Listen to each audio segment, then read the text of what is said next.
این یک زایشگاه عظیم ستاره است، جایی در اعماق صورت فلکی جنوبی بادبان و در فاصله حدود 1470 سال نوری از سیاره زمین به نام هرویگ هارو 4647. H4647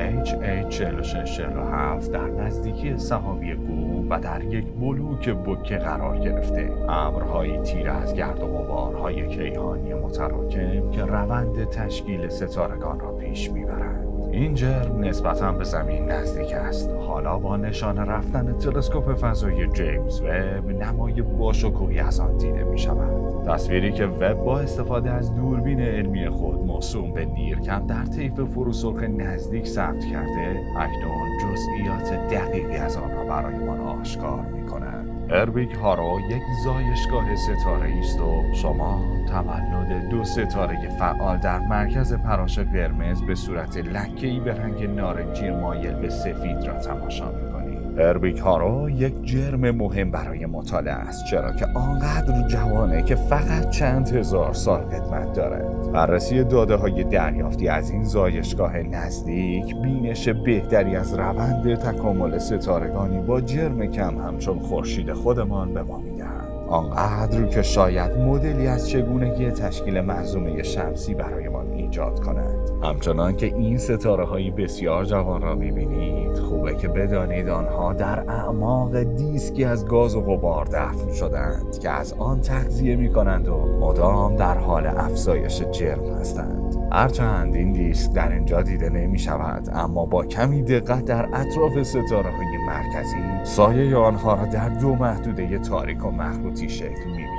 ولی چشمگیرترین جزئیات آن لوب‌های دو طرفه‌ای هستند که از ستاره‌های مرکزی فعال در حال شکل‌گیری به بیرون پرتاب می‌شوند که در اینجا به رنگ نارنجی آتشی دیده می‌شوند. در حقیقت بخش اعظم این مواد از آن ستارگان بیرون ریخته شدند، چرا که آنها به طور مرتب گاز و غباری را که طی هزاران سال اطرافشان را احاطه کرده بود بلعیده و حالا به بیرون می‌ریزند. وقتی مواد حاصل از جهش‌های اخیر به مواد قدیمی‌تر برخورد می‌کنند، ظاهر این لوح‌ها را تغییر می‌دهند. این کار درست همانند یک فواره بزرگ آتشین است که به سرعت اما تصادفی خاموش و روشن می‌شود و همین امر هم موجب ایجاد الگوهای مواج در مخزن زیرینشان می‌گردد. برخی از این جت‌ها مواد بیشتری را پرتاب می‌کنند و برخی دیگر هم سرعتشان بیشتر است. اما دلیلش چیست؟ احتمالاً به مقدار ماده افتاده روی ستاره در نقطه‌ای خاص از زمان مربوط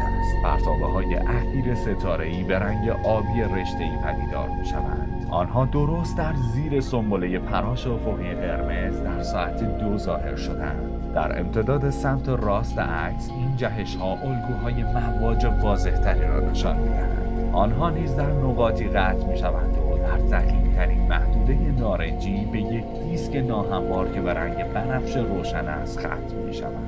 خطوط خمیده آبی روشن نیز در سمت چپ در نزدیکی ستاره‌های مرکزی ظاهر می‌شوند، اما گاهی اوقات تحت تاثیر سنبله پراش قرمز رنگ قرار می‌گیرند. تمامی این جت‌ها برای تشکیل ستاره بسیار مهم هستند.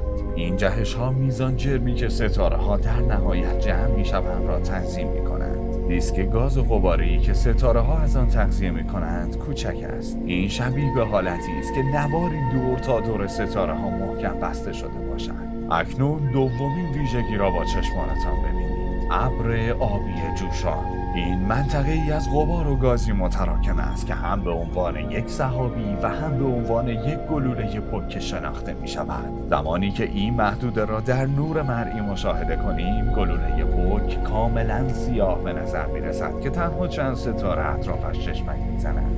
اما از آنجایی که ما مشغول تماشای یک تصویر دقیق از جیمز وب در طیف فروسرخ هستیم، حالا می توانیم به درون و حتی در لابلای این ابر پیچیده را هم تماشا کنیم. کافی است تا با کمی دقت لبه های این سحابی را با طرحی شبیه یک ال برعکس در امتداد پایینی تصویر به رنگ نارنجی تماشا کنید. این محدوده از سحابی نیز شگفت‌انگیز است. همانطور که جت‌های پرتاب شده به سمت سحابی در سمت چپ پایین پرتاب می‌شوند، فرصت بیشتری برای برخورد جت‌ها با مولکول‌های درون سحابی وجود دارد که همین هم سبب روشن شدن هر دویشان می شود. برای مقایسه این ناهماهنگی‌های ظاهری در دولاب باید به دو ناحیه دیگر هم توجه کرد. بیایید نگاهی به سمت راست بالا بیاندازیم. اگر خوب دقت کنید یک برآمدگی حفره‌ای و اسفنجی شکل را می‌بینید که گویی از لوب بزرگتر جدا شده. حالا چندین رشته از مواد نیمه شفاف در طرف لوب بزرگتر وجود دارند. اینطور به نظر می‌آید که شکل‌های شفاف و شاخک مانند همانند جریان‌های باد کیهانی در پشتشان حرکت می‌کنند. در مقابل در سمت چپ پایین به دورتر از لوب بزرگ نگاه کنید تا یک قوس را مشاهده کنید.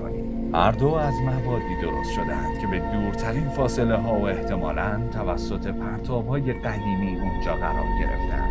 اینطور به نظر می رسد که قوس‌ها در جهت‌های مختلفی نشان داده شدند و ممکن است از جریان‌های خروجی متفاوتی سرچشمه گرفته باشند. حالا اگر موافقید نگاهی عمیق‌تر به این تصویر بیاندازیم.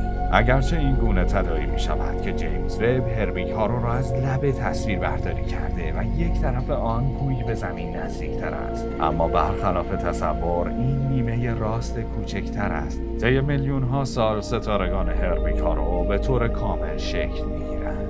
تمام صحنه را از این پرتاب‌های خارق‌العاده و رنگ‌های زیبایش پاک می‌کنند و به ستارگان دوتایی اجازه می‌دهند در مرکز صحنه‌ای با شکوه از کهکشان‌ها قرار بگیرند. کهکشان‌هایی که هر کدامشان دنیایی متشکل از میلیاردها ستاره همانند خورشید ما هستند که در فاصله صدها میلیون سال نوری از ما قرار گرفتند. پس با این حساب زایشگاه هربی کارو تنها با 1470 سال نوری فاصله از ما یک جرم بسیار نزدیک به زمین است. به راستی در آن دنیاهای دورتر چه خبر